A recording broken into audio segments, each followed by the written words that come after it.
जो देकर भेजा आपको,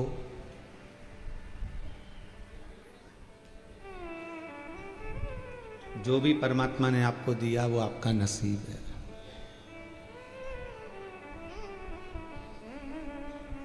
और परमात्मा ने जो दिया उसके बाद भी आप अगर संतुष्ट नहीं हो तो वो आपका बदनसीबी है,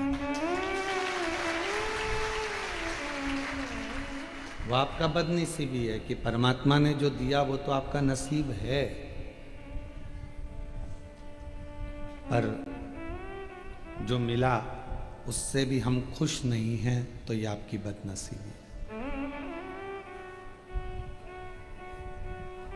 जो मिला उसमें संतुष्टि है तो समझ लो आप खुश नसीब हो, परमात्मा ने आपको बहुत कुछ।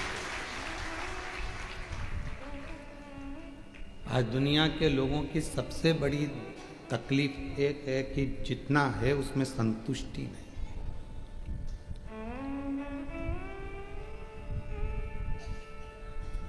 जो मिला उसमें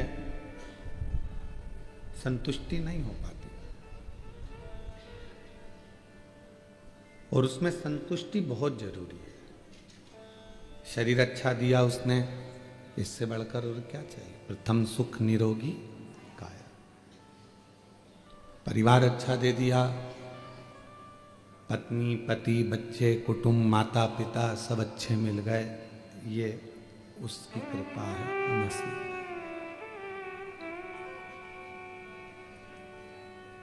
मान लो 7 दिन में से अगर एक दिन भी आप कथा के पंडाल तक पहुंच गए तो ये आपकी खुशनसीबी है।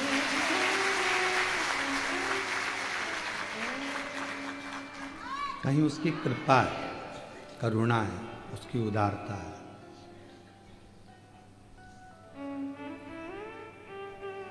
कभी रोज आपको कथा में कहा कि कभी अपनी किस्मत का रोना मत रो। मैं इतनी परेशान, मैं इतनी दुखी, मैं इतनी तकलीफ में, मैं इतनी कष्ट में, मुझे ये तकलीफ है, मुझे वो तकलीफ है। बाबा के पास जाओ, एक लोटा जल चढ़ाओ और अपने आप को खुश नसीब समझो कि जो दिया परमात्मा ने वो कम नहीं।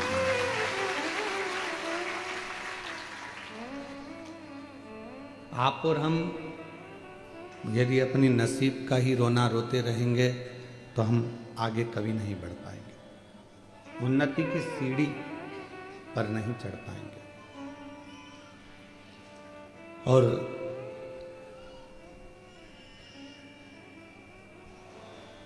भगवान को तो रोज धन्यवाद दिया करो जाकर कि तेरी उदारता, तेरी करुणा, तेरी कृपा इतनी है कि तूने हमको संभाल रखा।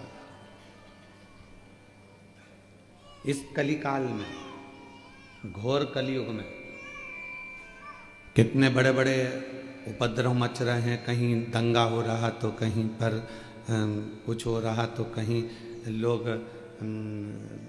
पर्वत धस रहे हैं, कहीं पानी भरा रहा है, कहीं बाढ़ आ रही है, कहीं बिजली गिर रही है, कहीं कुछ हो रहा है और लोग तकलीफ भोग रहे हैं। शिव की बड़ी कृपा है। और हमने पहले भी कथा में कहा था कि महाराष्ट्र वालों पर तो शंकर भगवान की बहुत ही ज्यादा कृपा है। पूरी दुनिया के सबसे ज्यादा ज्योतिर्लिंग अगर कहीं पर हैं तो वो महाराष्ट्र की पवित्र भूमि पर। कभी कभी तो हमको जलन होती तुमसे कि इतने सारे ज्योतिर्लिंग और महाराष्ट्र में, पवित्र भूमि है महाराष्ट्र की। और ये कोई पिछले जन्म के अच्छे कर्म, कोई पिछले जन्म के अच्छे बाबा तेरा साथ, जहाँ सारी दुनिया झुकती है मुझे वो आली दरबार मिला।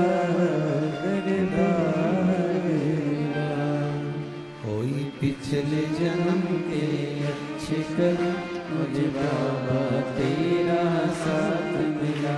कोई पिछले जन्म के अच्छे कर्म मुझे बाबा तेरा साजन का। कोई पूर्व का अच्छा क्रम होगा, कोई पूर्व का कोई हमने पुण्य करा होगा, भजन करा होगा, संकीर्तन करा होगा, और हमसे ज़्यादा आप लोगों ने करा होगा, इसलिए महाराष्ट्र की पवित्र भूमि पर आपका जन्म हो गया। यहाँ इसीलिए शायद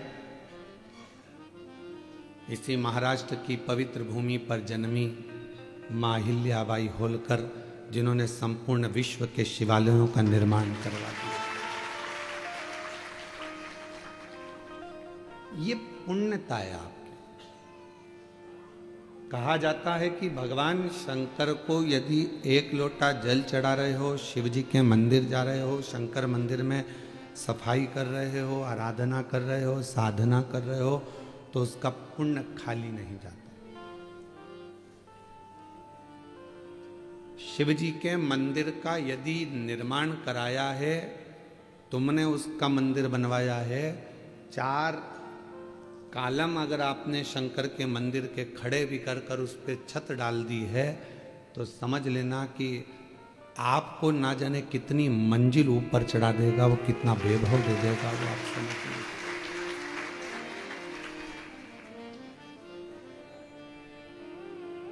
शिव की आराधना करने से पहले, शंकर भगवान की कथा श्रवण करने से पहले, या शिव से जुड़ने से पहले का समय निकाल कर देखो कि आपकी जिंदगी क्या थी।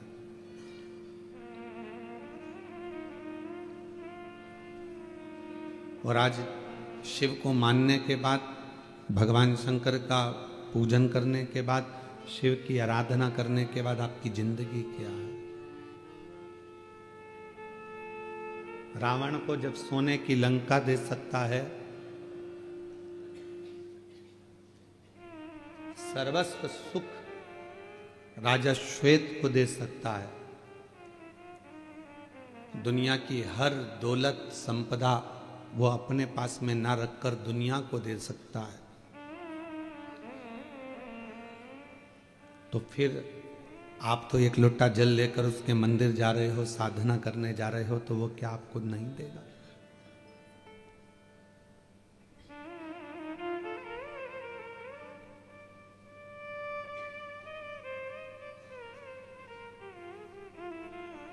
जिंदगी में बस अपने विचारों को, अपनी सोच को बड़ा बना।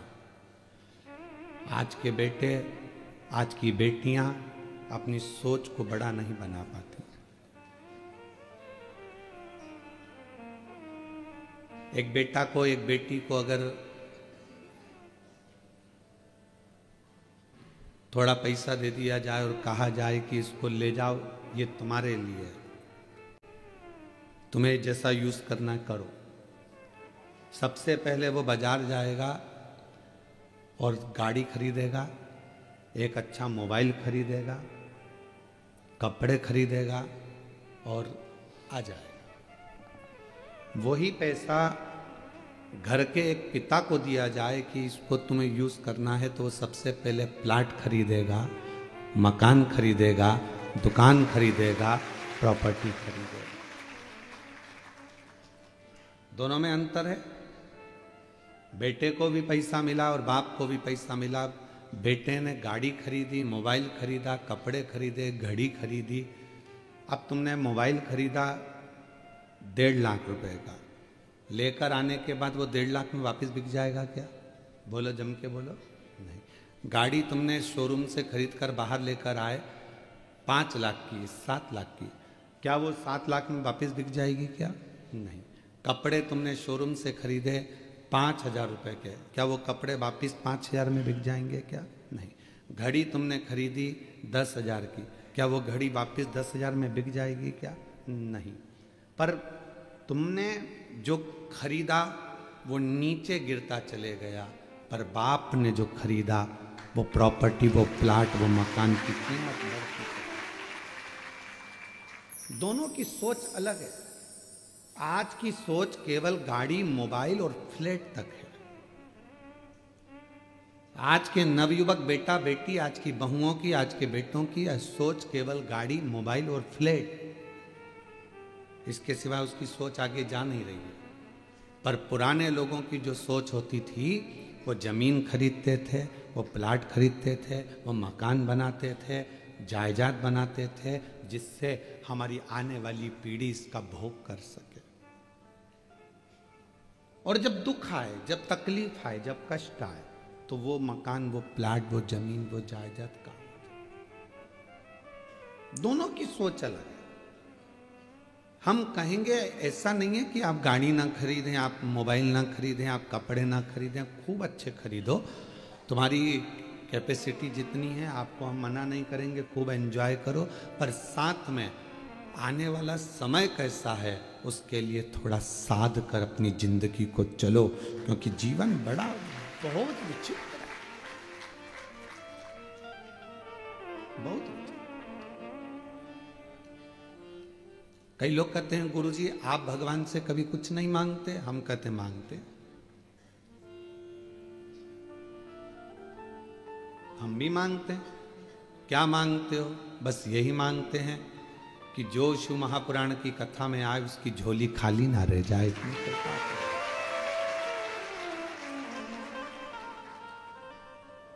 एक नारी की गोद और एक पुरुष की जेब कभी खाली नहीं रहना चाहिए, बस इतनी उससे प्रार्थना रहती।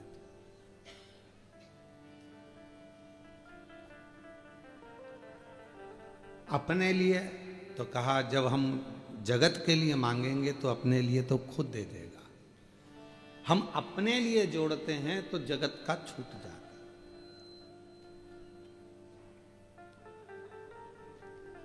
एक कथा हरियाणा में करने के लिए गए तो सुबह सुबह मॉर्निंग वॉक पर घूम रहे थे। घूमते घूमते हमने देखा एक व्यक्ति चैन पकड़ा कुत्ते की और कुत्ता को घुमा रहा था। उसने कहा महाराज जी हर हर महादेव। हमने कहा श्री शिवाय नमस्ते।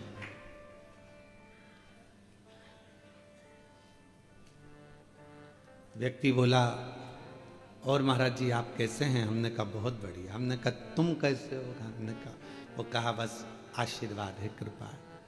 मैंने कहा तुम कुत्ते की चेन पकड़े हो? कहा हाँ। पर हमने कहा हमको नहीं लगता कि तुम कुत्ते की चेन पकड़े, हमें तो लगता कुत्ता तुम्हें पकड़ा है। उसने कहा नहीं महाराज देखो यहाँ कौन कुत्ता ने पकड़ रखा है, कुत्ते के तो गले में बंधी और हम चेन पकड़े। हमने चेन पकड़ रखी है, ये तो कुत्ता बंधा हुआ है। नहीं, हमने कहा नहीं नहीं नहीं, ये कुत्ता नहीं बंधा है, तुम बंधे हो।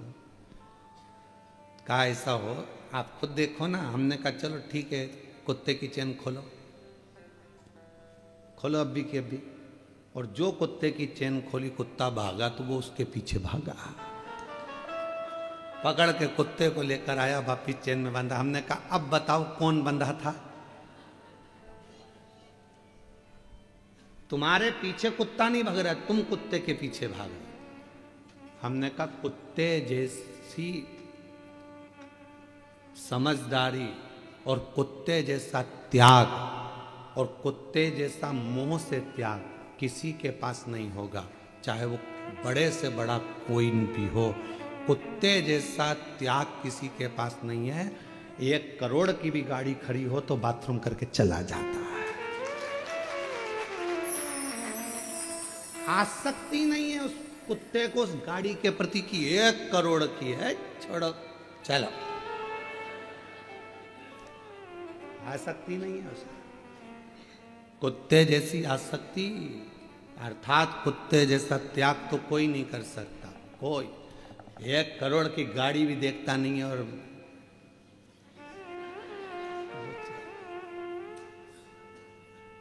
उसको मोह होता तो 1 करोड़ की गाड़ी पर सुसु करता। उसको मोह होता तो बंगला करोड़ों का उसके सामने छीछी करता। उसको ये सब चीजें त्याग दी उसने। इसीलिए शायद कुत्ता कोई भी मांगने वाला आता है तो उसके पीछे भौंकता है। क्यों? कुत्ता मांगने वाले के पीछे इसलिए भौंकता है कि मांगने वाले को समझाता है कि तू संसार से मांग रहा है, मांगना है तो उस परमात्मा से मांग ले, इसलिए भोग। मांगने वाला मांगता है, कुत्ता उसके पीछे पड़ जाता, भोग भोग भोग भोग, आखिरी में उसको भगना पड़ता। समझा कितना? हम ये नहीं कहेंगे कि तुम गाड़ी ना खरीदिए, हम ये नहीं कहेंगे कि आप मोबाइल ना खरीदिए, हम ये भी नहीं कहेंगे कि कपड़ा नहीं खरीदिए। खूब खरीदो, अलमारी में जितनी जगह है तुम तो उतने खरीदो, कोई दिक्कत। पर अपने लिए, स्वयं के लिए बाद का भी सोच कर चलो थोड़ा सा। जब नोटबंदी हुई, नोट बंद हुए, जितना पैसा तो पुरुषों के पास नहीं निकला, उतनी घर की बुजुर्ग माताओं के पास निकला। चावल के डब्बे में, आटे के डब्बे में, दाल के डब्बे में, हर जगह से वो पैसा निकला। पति को भी आश्चर्य हुआ, क्यों तेरे पास इतना रखा था? पत्नी कहती है ये मेरे लिए नहीं था, जब कभी दुख की घड़ी आए तो ये पैसा सामने आकर खड़ा हो जाए और तुम्हारी तकलीफें मिट जाए। एक स्त्री कब अपने लिए मांगती है? व्रत भी कर रही है तो पति के लिए कर रही है, उपवास कर रही है तो बच्चों के लिए कर रही है, अपने लिए कुछ नहीं। रोटी बना रही है, बनाने को तो 2 रोटी बनाकर अपने कमरे में ले जाके अकेली खा ले रही, वो तो अकेली तो भूखी भी रह सकती है, जरा सा मुरमुरा खाएगी, भेल खाएगी, पेट भरा जाएगा। पर रोटी बना रही है, तकलीफ है, सिर दुख रहा है, शरीर में तकलीफ है, फिर भी वो रसोई घर में खड़ी होकर भोजन बना रही है कि मेरा पति, मेरे माता पिता, सास ससुर, मेरे बच्चे भूखे ना रह जाएं, उसके लिए कर रही है।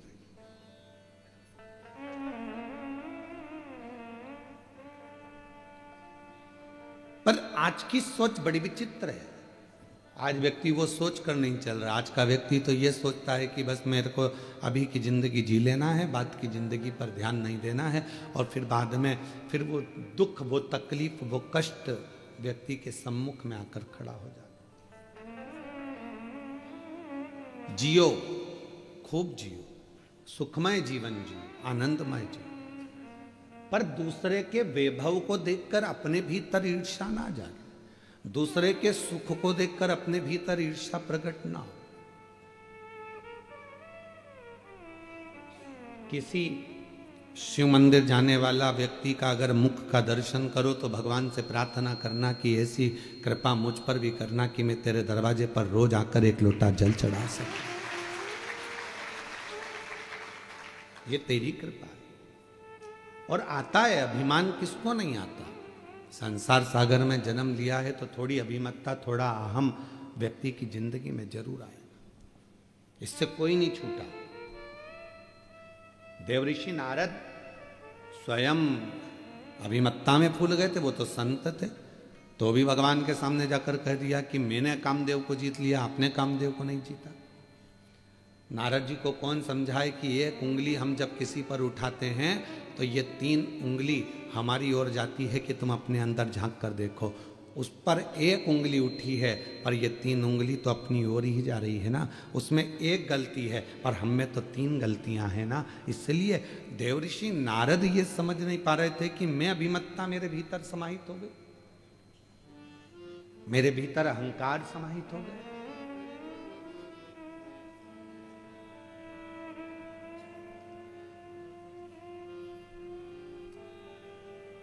अपने भीतर अहंता श्रेष्ठता नहीं देती, और यह अहंता केवल संसार के जीवों पर ही नहीं, स्वयं भगवान शंकर के ससुर हिमालय राज के मन में भी एक बार भाव उत्पन्न हो गया था। हिमालय राज के मन में भी भाव आया था कि पार्वती जी की माता मैनावती ने कहा कि पार्वती जी को विवाह करे, बहुत दिन हो गए, देखा नहीं है पार्वती जी को, चलो कहीं पार्वती से मिलकर आते हैं, एक बार चलते हैं, चलो तो सही।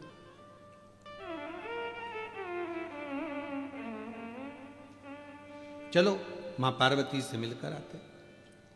और हिमालय राज जी ने मैनावती से पूछा कि तुम्हें पार्वती की क्यों याद आ रही है? तो लगता है कि मेरी पार्वती दुखी है,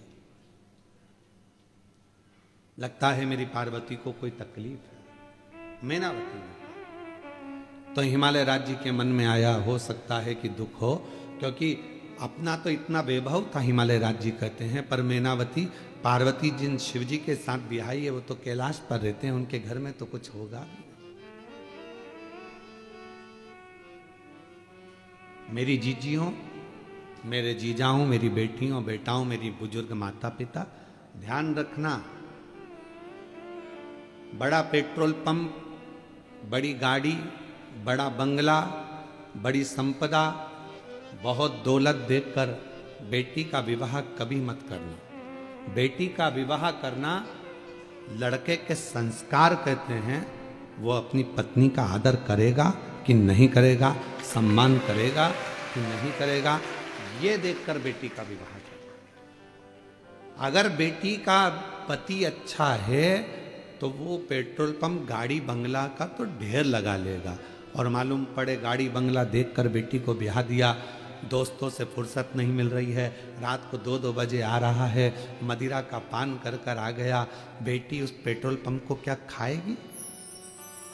बेटी उस जमीन जायदाद बंगले को क्या खाएगी जब पति का ही सुख नहीं? क्या करे उसका? उस बेटी का विवाह करने से पहले यह देखा जाए कि वो बेटी उस घर में सुखी रहेगी कि नहीं रहेगी।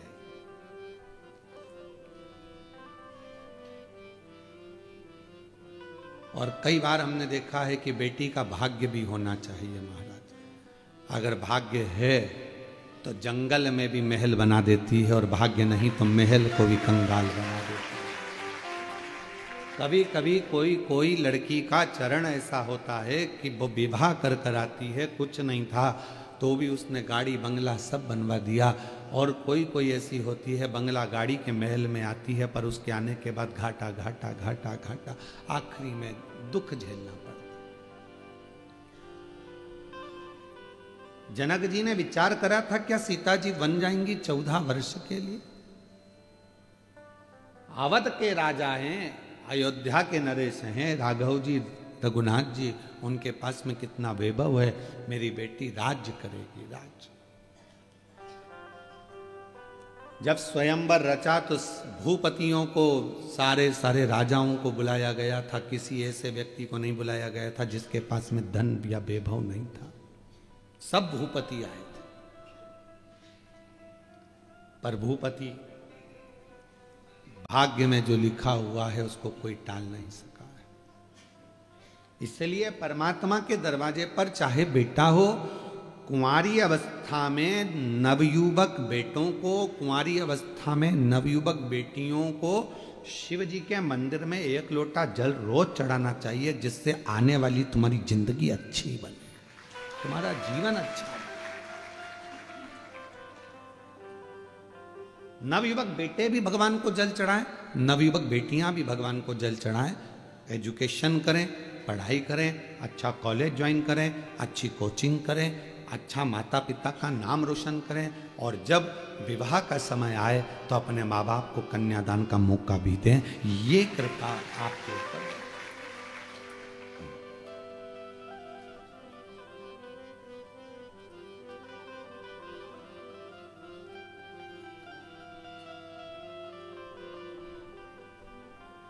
महाराज शिव कथा कर रही है, शिव महापुराण की कथा वर्णन कर रही है, शिव तत्व कर रहा है। हिमालय राज जी के मन में यह भाव उत्पन्न हुआ कि मेरी बेटी हो सकता है तकलीफ में, कष्ट में। हिमालय राज जी के मन में आया कि मेरे पास में इतना वैभव है, मेरे पास में इतनी दौलत है, इतना धन है, मैं हिमालय राज हूं, और वो शंकर भगवान कैलाश पर रहते हैं, शिव है।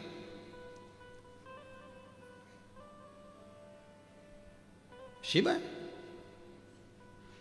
मन की पवित्रता रखिए, जितना बड़ा मन होगा उतना उतना जीवन का एक सुख हमारे साथ जुड़ता चले जाएगा, जीवन का सुख, मन की पवित्रता।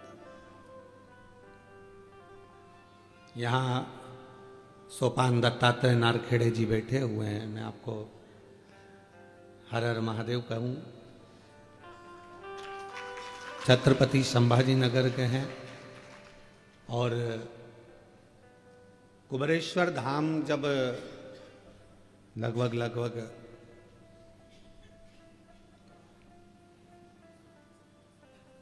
18, 19, 20 साल पहले का प्रसंग होगा। इतना तो क्रम इनके पास में भी नहीं था, पर एक बार जब ये बहुत पुराने जुड़े हुए हैं, उस समय बाबा के धाम जब आए थे, बाबा का तो पूरा प्रांगण था, वन था, जंगल था, वहाँ तो गाड़ियाँ कोई अंदर जाती ही नहीं थी और कोई अंदर पहुँचता नहीं था। हाईवे से लोग निकल जाते थे, अंदर जाने के लिए लोगों को भय लगता था। एक बार बैठे हुए थे हम, खटिया डली हुई थी, तो नारखेड़े जी कहे, गुरुजी पूरा वीरान है, कोई जीव जंतु हिंसक पशु पक्षी कोई आ जाए, आप अकेले बैठे रहते हो यहाँ और नाम जपते रहते हो अकेले बैठे बैठे, तो कोई जीव आ गया, तुम्हारे नेत्र बंद रहते हैं, कोई खाक हुआ गया तो आप। तो हम इनसे बोले नारखेड़े जी से कि अच्छा है, शिव के हैं, शिव में समाहित। तो कहा नहीं नहीं नहीं, इसके चारों तरफ हम बाउंड्री बनवा देते हैं। उस समय इतना वैभव तो था नहीं, इनके पास भी इतना, फिर भी बाबा की कृपा थी। सबसे पहली बाउंड्री ये तुम्हारे महाराष्ट्र के ही सोपान दत्तात्रेय नारखेड़े जी। मैं साधुवाद देता हूँ आपको, नारखेड़े जी बहुत बहुत साधु। ये शिव तत्व है। धन कम हो पर मन बड़ा होना चाहिए, और जब मन बड़ा होता है तो जीवन अपने आप सुखप्रद हो जाता है। जीवन सुखप्रद होगा। और जीवन का सबसे बड़ा सुख है आपके मन की बड़प्पन। बंगला बड़ा हो ना हो, पर दिल बड़ा रखना, और जब दिल बड़ा होगा तो दुनिया के सारे दुख मिटते चले जाएंगे, कष्ट मिटते, तकलीफें मिटती चली। आप अपने मन को बड़ा रखिए, मन को बड़ा। और जब ये मन पूर्ण तरह से एक आनंद के साथ बड़ा होगा तो वो फिर क्या देगा ये उसके ऊपर निर्भर करता है। मैं इस गार्डन के मालिक को भी, इस गार्डन की मालकिन को भी, इस गार्डन के इस होटल का, क्या नाम है होटल का, आदित्य लॉज के मालिक को मैं धन्यवाद दूंगा। लोग एक दिन के लिए कोई अपना कमरा नहीं देते, तुमने 7 दिन के लिए पूरा गार्डन फ्री दे दिया। ये पूरी होटल गार्डन मैं आमंत्रित करूंगा, आओ आप पधारो एक बार मेरी तरफ से। पूरा गार्डन होटल इन्होंने 7 दिन के लिए निःशुल्क दे दी। केवल मालूम पड़ा कि शिव पुराण की कथा हो रही है, 1 रुपया ना लेते हो। कहा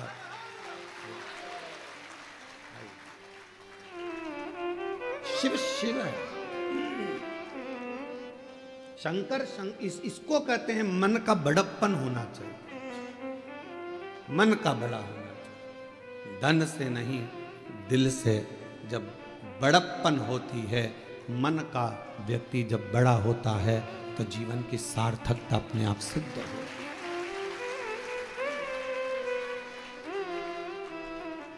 बधाई आपको बहुत बहुत।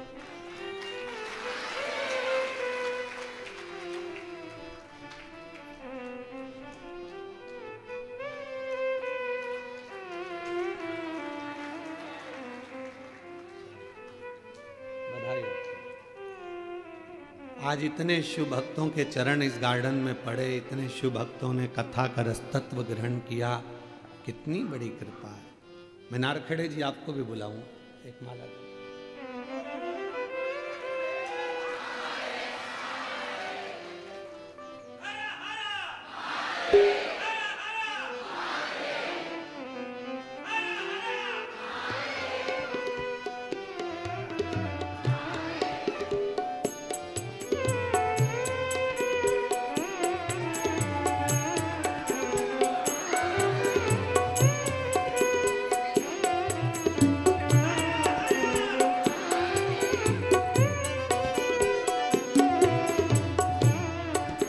बता दूं, ये शिव तत्व है।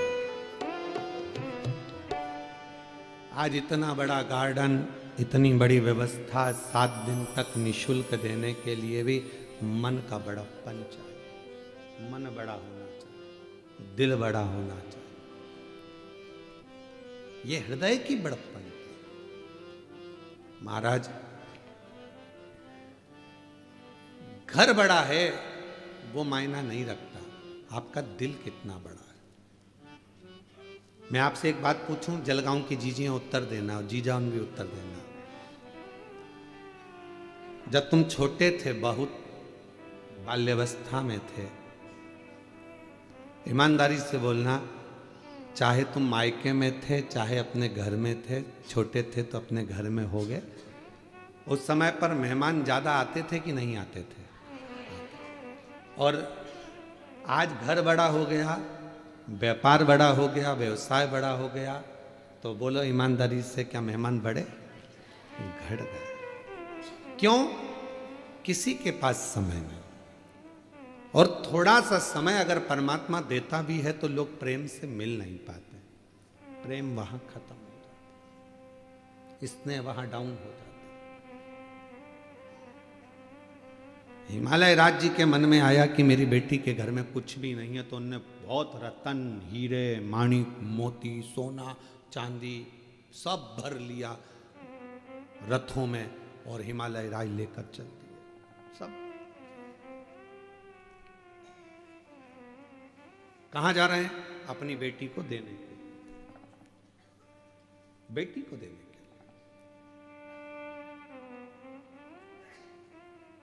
चलते चलते काशी प्रदेश में पहुंच गए और काशी प्रदेश में पहुंचे तो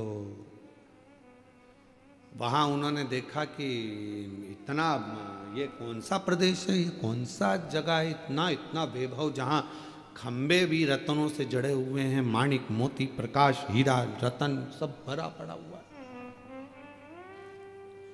ये कौन सा क्षेत्र है? कौन सा?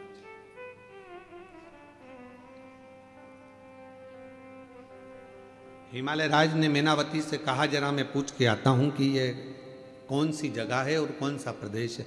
एक पथिक जा रहा था, उस पथिक को बुलाया हिमालय राज जी ने और पूछा कि ये कौन सा प्रदेश है? काशी खंड की कथा है स्कंद पुराण की, जरा सावधानी से सुनिएगा, जिंदगी को बनाने वाली। ये कौन सा प्रदेश है? कहा ये काशी है। यहाँ के राजा दिवोदास हुआ करते थे और वो राजा ने अपने प्राणों को अब त्याग दिया, वो दिवोदास जी चले गए, तो ये काशी अब भगवान शिव को दे गए हैं, शंकर को। शिव की काशी है। हाँ, यहाँ का राजा कौन है? तो कहा विश्वनाथ। यहाँ की रानी कौन है? तो कहा मां पार्वती। हिमालय राज की आंख में से आंसू बहने लगा। मैं अपने आप को करोड़पति समझ रहा था, धनपति समझ रहा था, वैभवपति समझ रहा था, सत्तापति समझ रहा था, पर मेरी भूल थी। आज मुझसे ज्यादा वैभव तो इस काशी में भरा पड़ा हुआ है, जहां शिव है,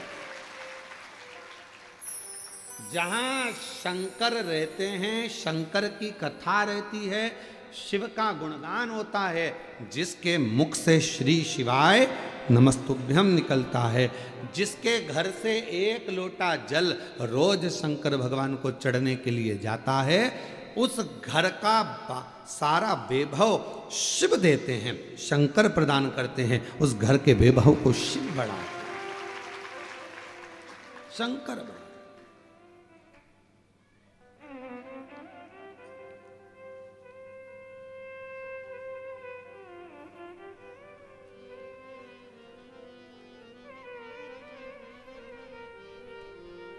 घर का वैभव कौन बढ़ा रहा है? शिव।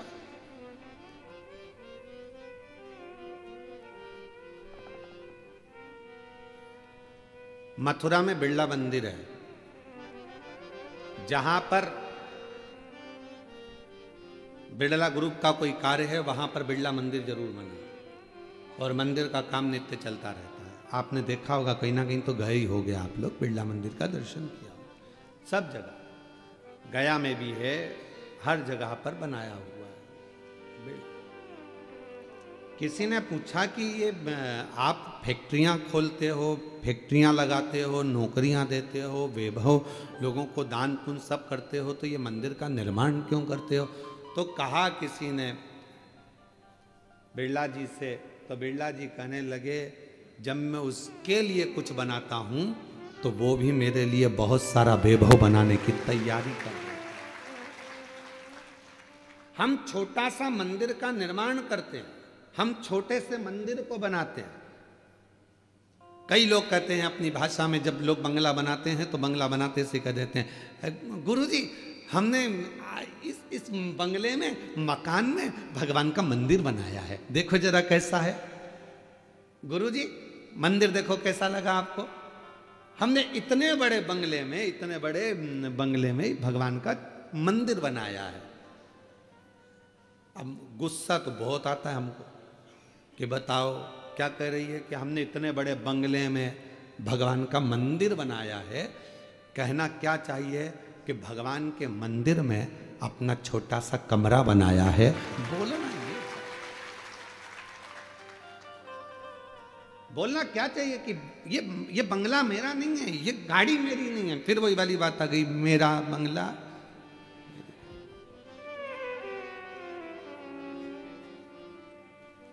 मेरा बंगला मेरी गाड़ी, सब कुछ तेरो सरकार, मेरा तो कुछ नहीं, सब कुछ तेरो सरकार, मेरा तो कुछ नहीं। ये जितना वैभव है, जितनी गाड़ी है, जितना बंगला है, जितनी दौलत है, संपदा है, आपके घर में भी जो फ्रिज है, गाड़ी है, बंगला है, कौन का है? वो तुम्हारा खुद का है, तुम लेकर आए थे ऊपर से, कौन देकर गया? दादाजी का है तो दादाजी के पास कहाँ से आया था? उनसे पूछो। तो कहे परदादा का, परदादाजी के पास कहाँ से आया था? तो कहे उनके पिताजी ने दिया। तो उनके पिताजी से पूछ किया, उनको किसने दिया था? बुलाए थे कहीं से? तेरा ही दिया मैंने खाया पिया, तेरा शुक्रिया, तेरा शुक्रिया, मुझे भोले बाबा ने बहुत दे दिया है।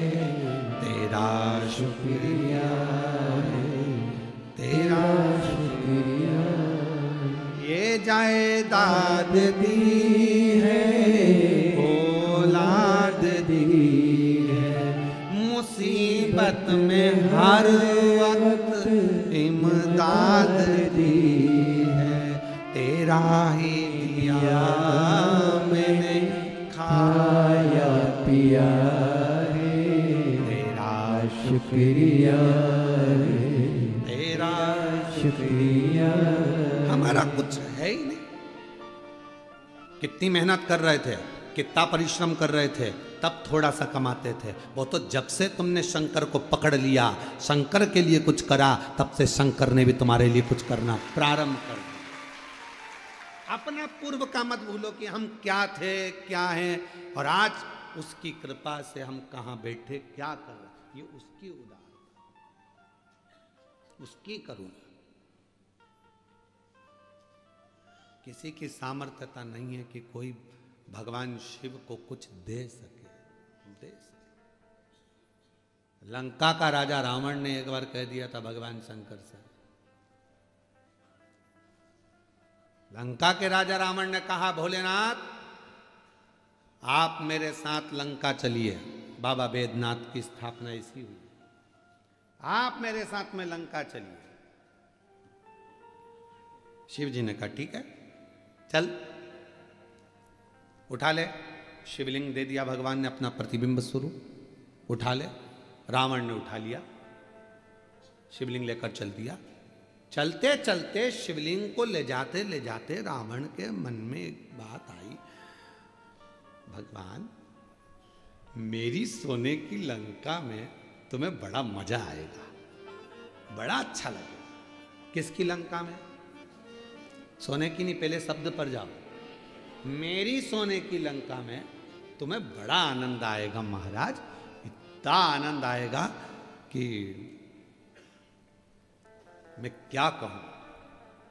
शिव जी को लेकर जा रहा था तो शंकर भगवान ने कहा, रावण एक काम कर, सोने की लंका तो जान दे, मेरे लिए एक सोने का चौरंग बनवा दे। चौरंग जानते हो ना, जिसपे ये पाटा चौकी चौरंग, एक सोने का बनवा दे और मेरे शिवलिंग को उस पर रख दे। तू थक गया ले जाते, तू थक गया, एक चौरंग बनवा दे, उस चौरंग पर मेरा शिवलिंग रख दे, फिर तू आराम से संध्या वंदन कर ले, स्नान कर ले, फिर अपन चलते। रावण कहने लगा, इतनी सी बात, अब भी बनाता हूं। कुबेर आकर खड़े हो गए, चौकी बना। कुबेर ने चौकी बनाई, शिवलिंग को रख कर देखा, चौकी छोटी पड़ गई। कुबेर बड़ी बनाओ, कुबेर ने और बड़ी बनाई, और बड़ी बनाई, शिवलिंग रखते चले गए, चौकी बढ़ती चली गई। बाबा वैद्यनाथ जी की कथा कहती है, कहते हैं कुबेर के भंडार में जितना सोना था, गोल्ड था, सारा लगा दिया, पर शंकर की वो चौकी पूरी बन नहीं पाई। रावण ने कहा कुबेर कहते है ही नहीं तो लगाऊं क्या, सोना ही नहीं है, बचा ही नहीं है, अब क्या लगाओगे। तो कहा एक काम कर, मेरी लंका में से सोना लेकर आ जा। कुबेर ने हंसकर कहा, मेरे खजाने का सुई की नोक के बराबर तेरी लंका में सोना है, मेरे खजाने की सुई की नोक के बराबर तेरे खजाने में सोना है। रावण बस इतना सा है। हाँ, रावण ने कहा, मैं तो कह रहा था कि मेरे सोने की लंका में तुम्हें ठाट रहे, मेरे कुबेर चौकी नहीं बना पाया, मेरी सोने की लंका सुई की नोक के बराबर है शिव के शिवलिंग के लिए, और दुनिया के लोग कह दें कि हम कर रहे हैं, हम करा रहे हैं, ये तुम्हारी सामर्थ्यता नहीं है, वो तो शंकर करा रहा है और शंकर कर रहा है, अपनी सामर्थ्यता नहीं हो सकती। कोई कहे क्यों महाराज जी वो कुबरेश्वर धाम बना, आपने बनाया, ना, सियोर वाले महाराज की सामर्थ्यता नहीं है कि कुबरेश्वर धाम को बना दे। 12 ज्योतिर्लिंग के मध्य का बिंदु कुबरेश्वर धाम पर अगर खड़े होकर किसी भी ज्योतिर्लिंग को आप नापेंगे, गूगल पर सर्च करेंगे कुबेरेश्वर धाम पर खड़े होकर, तो 1 पॉइंट बढ़ा हुआ आएगा, शून्य लगा हुआ कभी नहीं आएगा। 150 है तो 151 आएगा, कोई ज्योतिर्लिंग 180 है तो 181 आएगा, एक बढ़ा हुआ आएगा, पर शून्य कुबेरेश्वर धाम पर कभी नहीं आता, क्योंकि जो कुबेरेश्वर धाम पर आता है वो शून्य नहीं रहता, एक कदम आगे बढ़कर उन्नति की ओर बढ़ जाता। तो क्या हमारे सपने में आया था ये स्थान? नहीं। क्या हमारे स्वप्न में आया था ये कुबेरेश्वर स्थान? नहीं। तो फिर यहाँ कुबेरेश्वर बाबा बैठे कैसे? हम बिठाने वाले नहीं हैं, हमारी सामर्थ्यता नहीं है, ये तो स्वयं 12 ज्योतिर्लिंग के मध्य बिंदु में आकर कुबेर भंडारी इसलिए बैठे कि कोई 12 ज्योतिर्लिंग में नहीं जा पाएगा, बिंदु में आकर अगर कुबेरेश्वर धाम पर भी जल चढ़ा देगा तो सारे ज्योतिर्लिंगों का पुण्य फल प्राप्त होगा। कौन की सामर्थ्य? हमारी सामर्थ्यता कि हम कुछ बना दे ना,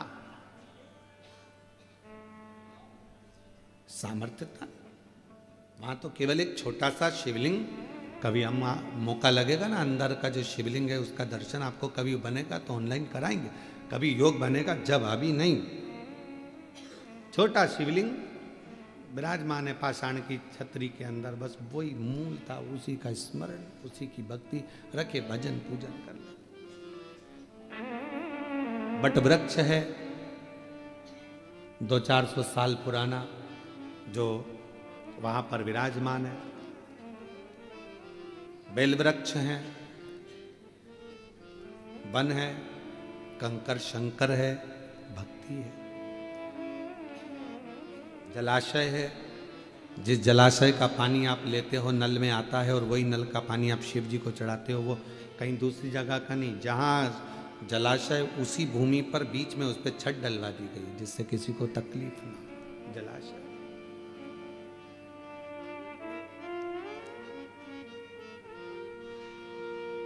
शिव शिव है, वो अपने लिए स्वयं स्थान चुनता है, आप और हम नहीं चुन सकते। कथा कहाँ होना थी और कहाँ हो रही है, स्थान भी उसने चुना होगा, तो ये कथा यहां चलती है।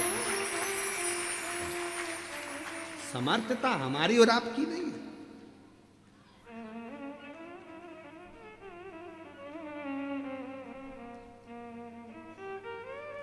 और मेरे भोले तेरा सहारा है, मेरे भोले तेरा सहारा है, मेरी नैया का तू किनारा है, मेरी नैया का तू किनारा है। मेरे बाबा तुझे पुकारा है, मेरे बाबा तुझे पुकारा है, मेरी नैया का तू किनारा है, मेरी नैया का तू किनारा है। वो सामर्थ्यता वही देता, बल वही देता, कराने की सामर्थ्यता वही प्रदान करता। आपकी और हमारी कोई सामर्थ्यता नहीं, कोई। एक पत्र है, अच्छा है।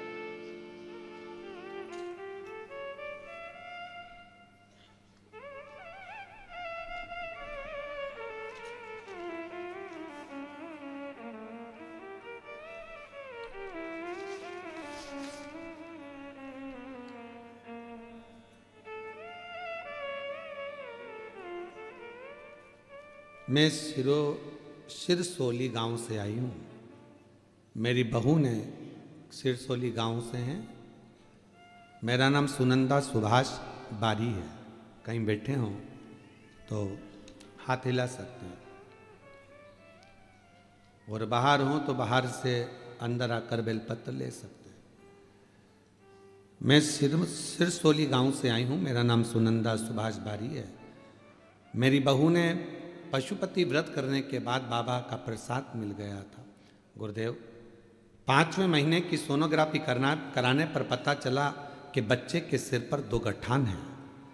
सोनोग्राफी की रिपोर्ट देखकर डॉक्टर ने कह दिया कि इस बच्चे को निकाल दो। एक तो बहुत सालों के बाद तो गर्भ ठहरा बहू का, और ऊपर से बाबा बच्चा भी दिया तो 2 गठान हो गई सिर में। इसको निकाल दो, इसका शरीर काम नहीं करेगा, ये विकलांग रहेगा, बुद्धि काम नहीं करेगी, इसको निकाल दीजिए। गुरुदेव, आपकी कथा में सुना था पंडाल में बैठकर वहां की मिट्टी को अगर थोड़ा सा गर्भ से लगाया जाए या सिर पर चढ़ाया जाए तो वो मिट्टी का भी बड़ा भाव है। इंदौर में अशोक सुंदर ईशु महापुराण की कथा चल रही थी। हम वहां की भूमि की मिट्टी को लाकर लगा दिया। बाबा रोज शिव जी के मंदिर जाती, जल चढ़ाती, बेलपत्र लाती, बहू खाती। दूसरी बार फिर जांच करवाई तो डॉक्टर ने उस समय पर भी गठान बताया। फिर मन नहीं माना। डॉक्टर तो बोल रहे थे कि बच्चा निकाल दो, पर मन गवारा नहीं था। फिर बाबा का भजन करना प्रारंभ करा। शिव मंदिर में बहू को भेजना चालू करा। बहू जाती, झाड़ू पोछा करती, गर्भ से थी, बेलपत्र चढ़ी पाती, जल पीती, और उसके 15 दिन बाद जांच कराई। पहले मैं जाती थी, पर फिर बहू को भेजा, और बहू ने 15 दिन बाद जांच कराई तो जो दोनों गठाने थी वो गल चुकी थी, बच्चा स्वस्थ था। डॉक्टर तो बोले थे कि बच्चे को निकाल दो, पर आज बाबा की कृपा से बच्चा पूर्ण तरह से स्वस्थ है। और गुरुदेव, बच्चे ने 1 जनवरी 2023 को जन्म लिया और शिव की कृपा से बच्चा पूर्ण तरह से स्वस्थ हो गया। ये शिव की बात।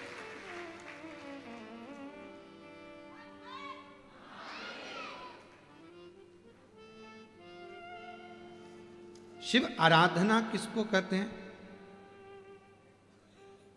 एक पत्र है, अच्छा है। मेरा नाम सोनाली युवराज कांसारे, बेटे का नाम मानव, मैं जलगांव महाराष्ट्र की रहने वाली हूँ। कहीं बैठी हो तो हाथ हिला सकती हैं। आप ही हैं, आ जाइए। बेटा आया है क्या? हाँ, उसको भी लिया। बेटे का नाम मानव। मेरे बेटे के पैर में 2022 में मेरे बेटे के पैर में एक तकलीफ हो गई थी। डॉक्टर के हिसाब से तो बहुत लंबी चीज़ें बता दी कि वो चल नहीं सकेगा। हॉस्पिटल में दिखाया, जलगांव में, धूलिया में, नासिक में, सभी जगह दिखाया, पर आराम नहीं आया। तब टीवी पर आपकी कथा सुनना प्रारंभ करा। आप टीवी पर कंकर शंकर सीहोर के बारे में बता रहे थे, तो हम सीहोर गए, कंकर शंकर की पूजा की, रुद्राक्ष लेकर आ गए। घर आने के बाद रात को रुद्राक्ष भिंगोते, सुबह मंदिर में जाकर बाबा को जल चढ़ा देते, वहाँ से जल लाकर बेटे को दे देते। पैर से वो चल नहीं सकता था, बहुत ज़्यादा तकलीफ हो चुकी थी, उठ नहीं पाता था। पैर में भी बच्चे के लगा देती। लोग मुझसे कहते कि शिव जी का चढ़ा हुआ जल बच्चे के पैर में क्यों लगाती हो, पर मेरा बेटे को वही ठीक करेंगे, ये भाव रखकर लगाती। मालेगांव में आपकी कथा हुई। लोग कहते हैं कि कथा को पंडाल में जाकर सुनो, मैंने मालेगांव में जाकर सुनी गुरुदेव, क्योंकि बेटा चल नहीं पा रहा था, पाँव काम नहीं कर रहे थे। अब करूं तो करूं क्या? पूरा 1 साल 2 साल निकल गया, पर पाँव ने काम नहीं करा। मालेगांव में ले गई बेटे को, पंडाल में बिठा दिया, वहाँ की मिट्टी रोज लगा देती। बाबा से विनय करा, बाबा मेरा बेटा यदि सही हो गया तो 5 पंडाल कथा सुनूंगी, ऐसी कृपा कर दे। शिव जी ने करुणा करी और मेरा बेटा चलने लगा। आज खुद अपने पाँव से चलकर मंदिर जाता है। मैंने धूलिया, नांदुरबार, भोपाल, आकोला, उज्जैन, बरहानपुर, छत्रपति संभाजी नगर, बाबा की इन सारे पंडालों में अपने बेटे को ले जा के कथा सुनवाती थी, क्योंकि चलता तो था ही नहीं, चल तो पाता ही नहीं था। बेटे को ले जाकर कथा सुनवाती थी। आज मेरा बेटा खुद मंदिर जाता है और बाबा की कृपा से वो ठीक हुआ है। एक लाइन अच्छी लिखी है, तेरी कृपा का क्या है भरोसा, कभी किस पर हो जाए, जरा सी हम पर कर दो, जरा सी हम पर कर दो। तेरी कृपा का क्या है भरोसा, कब किस पर हो जाए, जरा सी हम पर कर दो। ये बच्चा जिसको डॉक्टर ने बता दिया था कि इसके सिर में 2 गट्ठाने हैं, माइंड से विकलांग रहेगा, चल फिर नहीं पाएगा, समझ नहीं पाएगा, विकलांग रहेगा, पर शिव की कृपा से पूर्ण स्वस्थ हुआ। इसका नाम रुद्र रखा है इन्होंने। एक बार जोरदार ताली।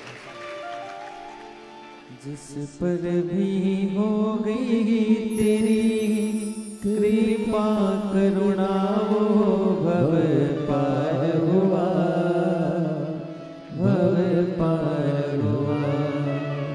पापी हो चाहे जितना, उसका भी बाबा उद्धार हुआ, उद्धार हुआ। गिद्ध जामिल गणिका जैसे। ये बालक जो पाँव से चल नहीं पाता था, बड़ा तकलीफ था, और शिव की कृपा से आज पूर्ण तरह से स्वस्थ होकर शिव मंदिर भी जाता है, शंकर को जल भी चढ़ा। आंसू पोछो, पहले आंसू पोछा।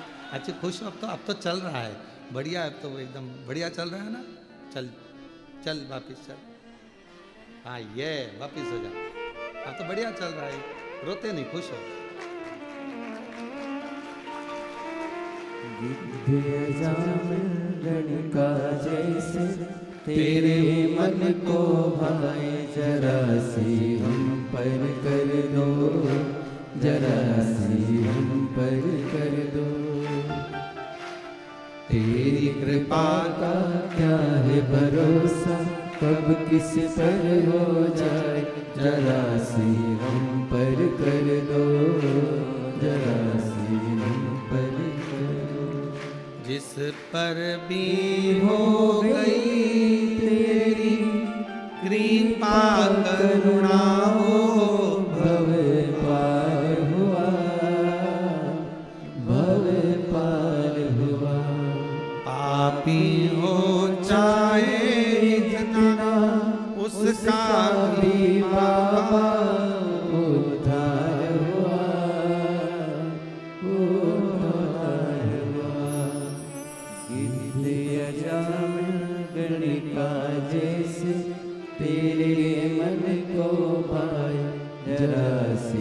हम पर कर शिव पर आश्रित हो, अपनी मेहनत, अपना परिश्रम, अपना संघर्ष, अपनी अहम किसको नहीं आया। हिमालय राज ने काशी का वैभव देखा, तब हिमालय राज को समझ में आया कि ये शिव के पास तो इतना, शंकर के पास तो इतना, आपके बैठने के लिए सोने की चौकी बनवा सकता, चौरंग।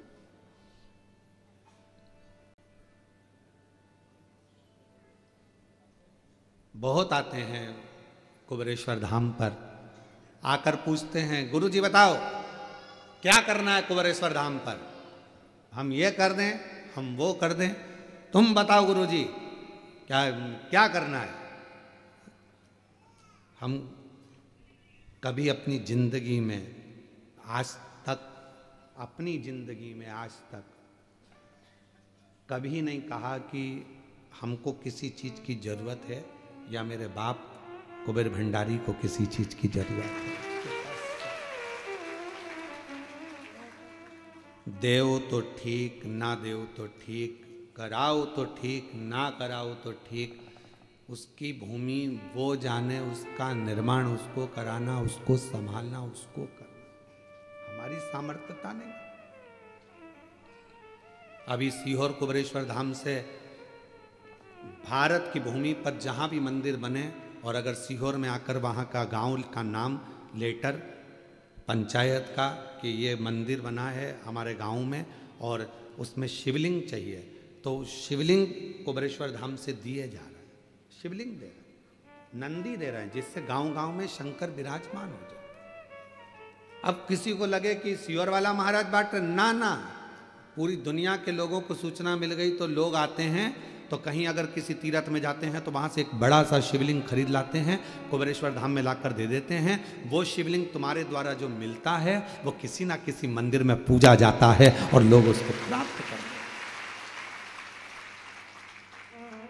लोग उससे प्राप्त करते हैं।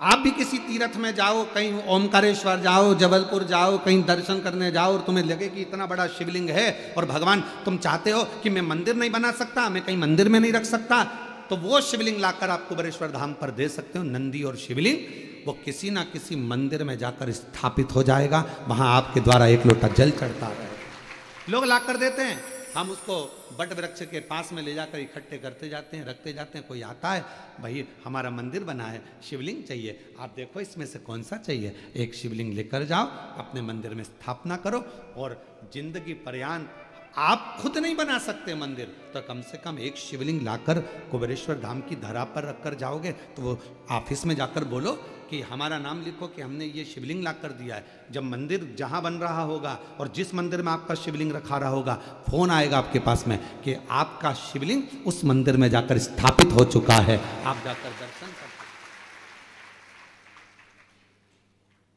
ये आपका प्रेम है शिवलिंग के प्रति, शंकर के प्रति,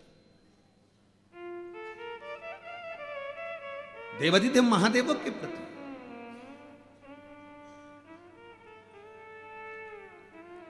हम नहीं बना सकते बड़ा मंदिर, हम नहीं बना सकते बहुत वैभव, पर हम गिलहरी जैसा छोटा सा काम भी कर सकते। गिलहरी छोटे से लेकर बड़ा, बड़े से लेकर बड़ा शिवलिंग, आप जो आपकी सामर्थ्यता हो वैसा सीहोर कुबेरेश्वर धाम पर जब देकर जाते हैं तो आपका वो शिवलिंग किसी मंदिर में पूजा जाता, पूजा।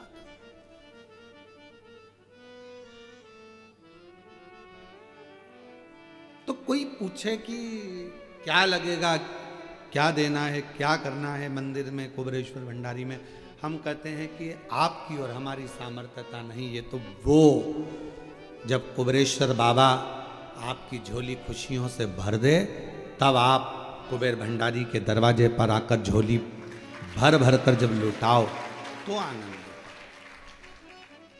तो सुख।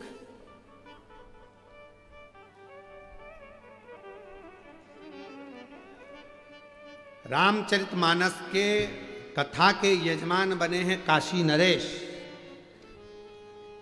श्रीमद् भागवत कथा के यजमान बने हैं राजा परीक्षित। बोलो सुनी कि नहीं सुनी भागवत रामायण की? राजा परीक्षित। विष्णु पुराण के यजमान बने हैं नरेश, प्रत्येक पुराण का यजमान कोई ना कोई बना है। केवल एक शिव महापुराण ऐसी है जिसका यजमान कभी भी कोई साधारण व्यक्ति नहीं बन सकता। शंकर भगवान ईश्वर जी और पार्वती जी गोरा जी के रूप में शिव महापुराण के यजमान बनते हैं। जब ये यजमान परिवार जब कथा कराते हैं, लोग ऑनलाइन कथा के यजमान बनते हैं या कथा के यजमान बनते हैं, हम उनको साधुवाद देते हैं कि आप ये ना सोचना कभी कि आपने कथा कराई या हमने कराई, ना ना, ये तो शिव जी की कोई करुणा होगी जो यजमान बनाकर आपको बिठा दिया और कथा का आयोजन। आपकी हमारी सामर्थ्यता नहीं हो सकती।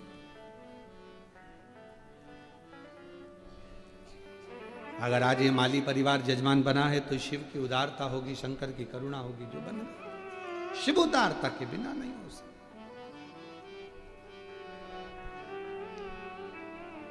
महाराज वो आता है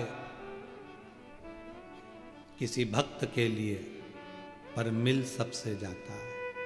वो एक लाइन स्मरण में आती है, प्यार झूठा सही दुनिया को दिखाने आ जा, तू किसी और से मिलने के बहाने आ जा। संत तुकाराम जी के लिए, संत नामदेव जी के लिए, मुक्ताबाई के लिए, रामकृष्ण परमहंस के लिए, मीराबाई के लिए, चैतन्य महाप्रभु जी के लिए, जब मेरा भगवान कर्माबाई के लिए, ये संतों के लिए जब मेरा भगवान प्रकट होता है तो केवल संतों के लिए नहीं आता, जो संसार में जन्मे हैं उन सब के लिए परमात्मा प्रकट होकर दर्शन देता है। पंढरपुर में हरि विठ्ठल विराजमान है, तुम्हारे लिए आए थे क्या? पौंडरिक अपने माता पिता के चरण की सेवा कर रहा था, उनमें भगवान देख रहा था। भगवान दरवाजे पर आकर खड़े हो गए, दरवाजा खोल, मैं हरि विठ्ठल नारायण खड़ा हूं, दर्शन कर लो। पौंडरिक कहता है पहले मैं अपने पिता के चरण दबा रहा हूं, फिर मां के चरण दबाऊंगा। भगवान कहते हैं तेरी गली में कीचड़ भरा पड़ा हुआ है, मेरे पांव भिड़ रहे हैं, कैसे खड़े रहूंगा। पौंडरिक ने पलंग के नीचे से, खटिया के नीचे से ईंट उठाकर फेंक दी खिड़की में से बाहर, इस पे खड़े हो जा। एक ईंट पर हरि विठ्ठल इंतजार करते हैं पौंडरिक का। तुम्हारे लिए थोड़ी ना आए थे, पौंडरिक के लिए आए थे। पर भगवान किसी एक के लिए नहीं, जब संत बुलाता है तो परमात्मा संसार सागर में जन्म लिए प्रत्येक जीव का कल्याण कर जाता है। आज तक प्रतीक्षा में खड़े हैं, कमर पर हाथ है। पौंडरिक ने कहा अब जाने नहीं दूंगा, आ गए हो वो, आ गए हो तो जाने नहीं दूंगा, यहीं रहना, सब भक्तों को दर्शन देना, ऐसे ही देना।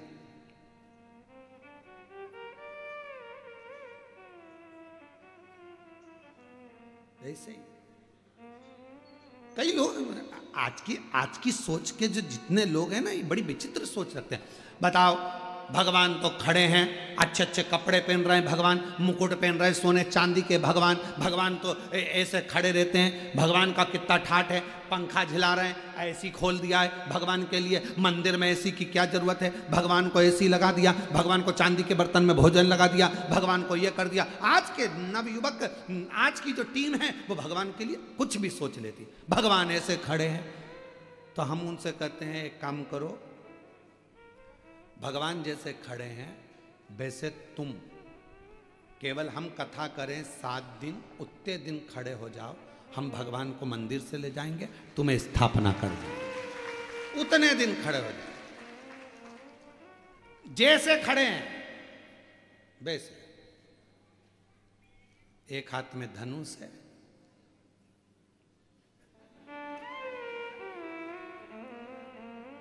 अरे तुम लोग भी तो प्रैक्टिकल करके देखो जरा।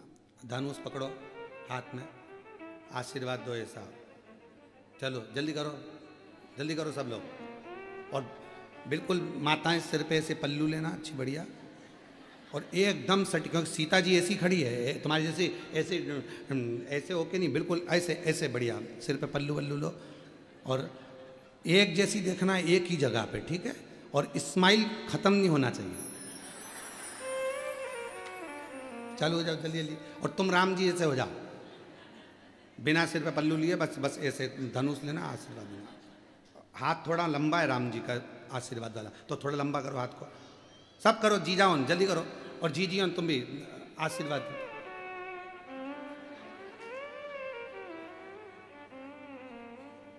अभी इसमें एक चीज बाकी है, खड़े हो जाओ। खड़े होके करोगे तो और मतलब मजा। कितने घंटे खड़े रह सकते, कितनी देर एक जैसा, पांव भी उनका अलग अलग नहीं है कि आगे कर लिया पीछे, बराबर।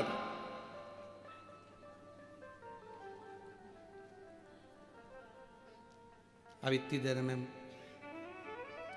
मक्खी आ गई, खड़े रहना।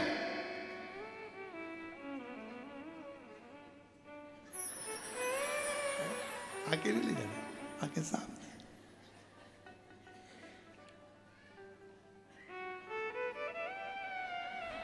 छिपकली, अब नीचे से मालूम पड़े चलते चलते चीटा आ गया, चीटा, और चीटा चढ़ते चढ़ते हाथ पे।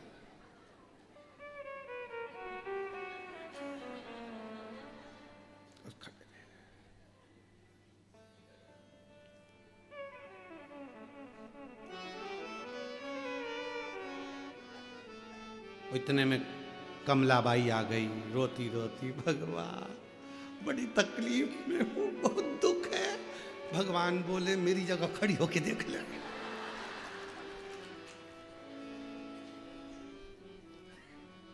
कहना सरल है कि भगवान मंदिर में सुखी है, भगवान से पूछे कोई जाके। कभी कुबेरेश्वर धाम आकर शंकर जी से पूछा करो, रात दिन तुम्हारी पूजन होती है, दुनिया में एक ही मंदिर है, रात को 1 बजे भी लोग लोटा भर के जल चढ़ा।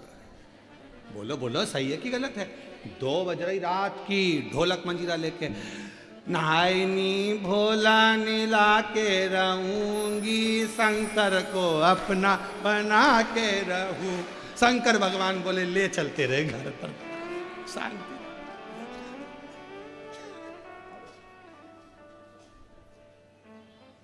अब रात के 1:30 बज रही, 2 बज रही, पूरी दुनिया में केवल एक ही तो मंदिर है कुबेरेश्वर धाम, जहां रात को 1 बजे भी पानी चढ़ रहा, 2 बजे भी पानी चढ़ रहा। जब बाप की याद आ जाए तब दौड़ जाए लोग, जल चढ़ रहा। कहना सरल है, भगवान बहुत सुखी है, मंदिर में क्या काम है, तो तू खड़ी हो जा, हिलना मत, आंख बराबर, मक्खी भी आए तो मत देखना। और जितने भक्त आएंगे तेरे सामने सब अपना दुखड़ा लेके आएंगे, पड़ोसन से बहुत परेशान, भगवान भी कहेंगे मैं तेरे से परेशान। कहना सरल, उंगली उठाना सरल है, पर महाराज उसको निभाना बहुत कठिन। शंकर भगवान के सामने कह दिया था लंका के राजा रावण ने, मैं तुमको सोने की लंका में रखूंगा, इतना आनंद आएगा ना तुमको, इतना मजा आएगा ना तुमको, इतना आनंद।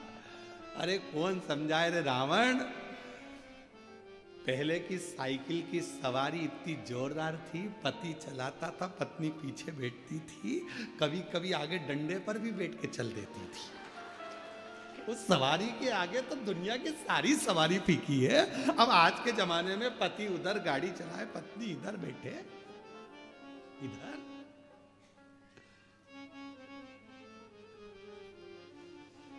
केवल एक मेरा देव अधिदेव महादेव ऐसा है जो नंदी पर भी सवारी करता है, भक्त को लेकर चलता है तो आगे बिठा कर चलता। कभी भी पार्वती जी शिव जी के पीछे नहीं बैठी है, आगे बैठी है। नंदी पर फोटो का दर्शन करना शंकर।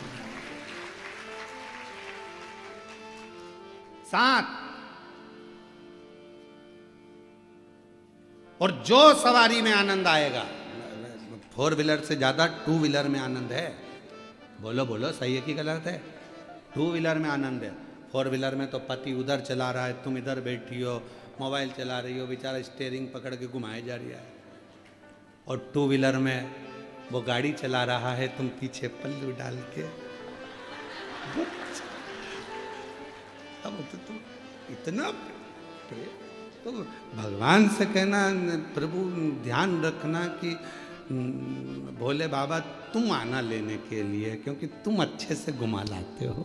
तुम अच्छे से, जो सुख साइकिल में था वो सुख फोर व्हीलर में भी नहीं है। साइकिल लेके चल रहा है, इतने में सामने से कोई खड्डा आ गया,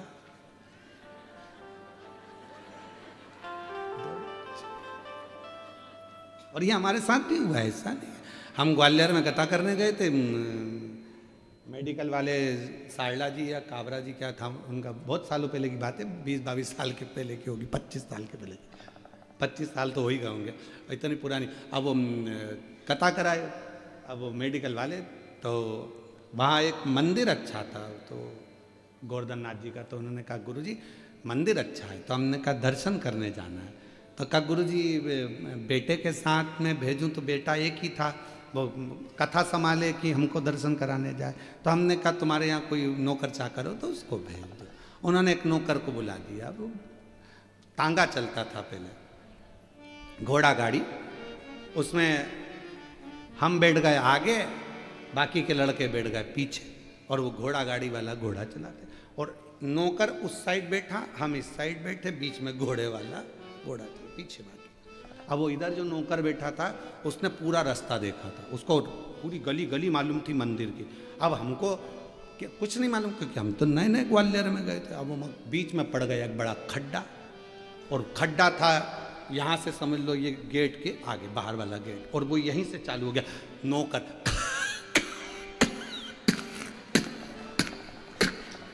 हम समझे मक्खी घुस गई, और आगे जाके एक बड़ा वाला खड्डा था, उसमें तांगा गिर गया, सब लुढ़क गए। तब उसके मुंह से निकला डा, तब अब गुस्सा इतनी आई, हमने कहा पहले नहीं बोलते बना, मैं तो से बोल रहा था कि और आखिरी में जब अंदर गिर गया तो डा निकला। तब समझ में आया कि खड्डा, और वहीं से चालू हो गया था कि खड्डा। तब